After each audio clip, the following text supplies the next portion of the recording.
Friends, आपका स्वागत है यूरेका पे।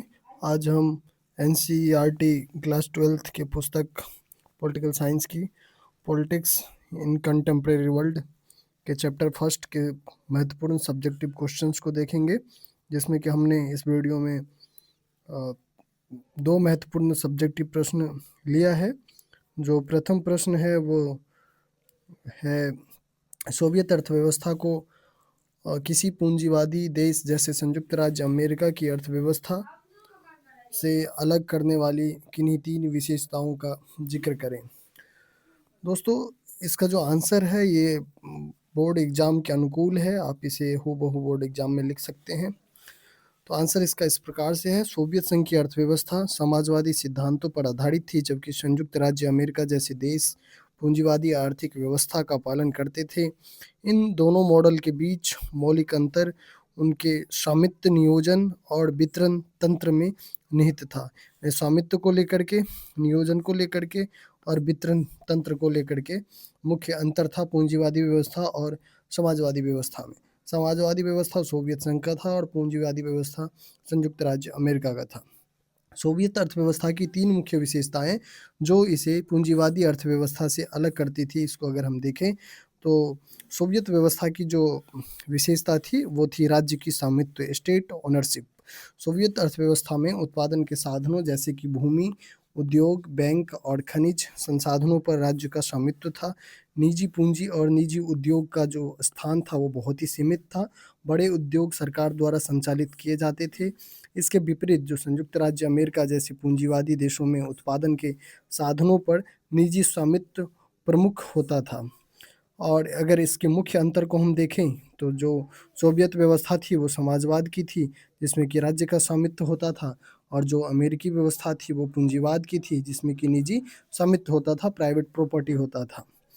जो सेकंड मुख्य विशेषता थी वो केंद्रीकृत नियोजन, सेंट्रलाइज इकोनॉमिक प्लानिंग। सोवियत संघ में अर्थव्यवस्था का संचालन 5 वर्षीय योजना के माध्यम से किया जाता था, पंचवर्षीय 5 ईयर प्लान, जिसे कि भारत में भी अपनाया गया था। उत्पादन लक्ष्य सरकार निर्धारित करती थी और कीमतें और वितरण जो है राज्य द्वारा नियंत्रित किया जाता था। इस व्यवस्था को आदेशात्मक अर्थव्यवस्था यानी कि कमांड इकोनॉमी के नाम से भी जाना जाता था। इसके विपरीत जो पूंजीवादी देश में अर्थव्यवस्था डिमांड और सप्लाई यानी कि मार्केट आधारित होती थी, जो कि डिमांड और सप्लाई के आधार पर कार्य करती थी। इसके अगर हम मुख्य अंतर को देखें तो जो सोवियत मॉडल है वहाँ पे योजना आधारित अर्थव्यवस्था थी, और जो अमेरिकी मॉडल था जो पूंजीवादी व्यवस्था था जहाँ की लेजिस्फेयर के ऊपर आधारित मार्केट थी, यानी कि खुली हुई मार्केट थी, बाजार आधारित अर्थव्यवस्था थी। वहीं अगर तीसरी विशेषताओं को हम देखें तो सामाजिक समानता पर जोर था सोवियत अर्थव्यवस्था में। सोवियत अर्थव्यवस्था का जो दो मुख्य उद्देश्य था वो था आर्थिक असमानता को कम करना और सभी को रोजगार, शिक्षा और स्वास्थ्य जैसी बुनियादी सुविधाएं उपलब्ध कराना। राज्य नागरिकों को मूलभूत सुविधाएं सुनिश्चित करता था। इसके विपरीत पूंजीवादी अर्थव्यवस्था में आय और संपत्ति की असमानता अपेक्षाकृत अधिक होती है, क्योंकि वहाँ प्रतिस्पर्धा और लाभ प्रमुख प्रेरक तत्व जो है होते हैं। अगर हम इस प्रश्न के कंक्लूजन को देखें तो सोवियत अर्थव्यवस्था और पूंजीवादी अर्थव्यवस्था के बीच जो मुख्य अंतर थे वो राज्य बनाम निजी स्वामित्व का था, केंद्रीकृत नियोजन बनाम मुक्त बाजार का था, समानता पर जोर बनाम लाभ और प्रतिस्पर्धा का था। यही कारण है कि सोवियत संघ और संयुक्त राज्य अमेरिका की आर्थिक संरचनाएं मौलिक रूप से भिन्न थी। दोस्तों, नेक्स्ट क्वेश्चन है आपके बुक के अनुसार, क्वेश्चन नंबर 7 है। ये प्रश्न है कि किन बातों के कारण गोर्बाचेव, जिनका पूरा नाम मिखाइल गोर्बाचेव था, सोवियत संघ में सुधार के लिए बाध्य हुए थे। तो दोस्तों, मिखाइल गोर्बाचेव सोवियत संघ में जब सत्ता में आते हैं तो इन्होंने वहाँ की तत्कालीन परिस्थिति के अनुसार दो प्रमुख सुधार किए थे। इन्हीं चीज़ों के ऊपर में ये क्वेश्चन बेस्ड है। तो आइए इसके आंसर को देखते हैं। 1985 में मिखाइल गोर्बाचेव ने सोवियत संघ की सत्ता संभाली। उस समय देश गंभीर आर्थिक और राजनीतिक संकट से गुजर रहा था। इन परिस्थितियों के कारण उन्हें सुधार कार्यक्रम शुरू करने पड़े थे। सुधार के जो मुख्य कारण थे वो तीन थे कि आर्थिक संकट, शीत युद्ध और उस समय सरकार के ऊपर में बढ़ता खर्च और करप्शन, खास करके कम्युनिस्ट पार्टी में बढ़ते हुए भ्रष्टाचार और बढ़ता हुआ नौकरशाही का प्रभाव।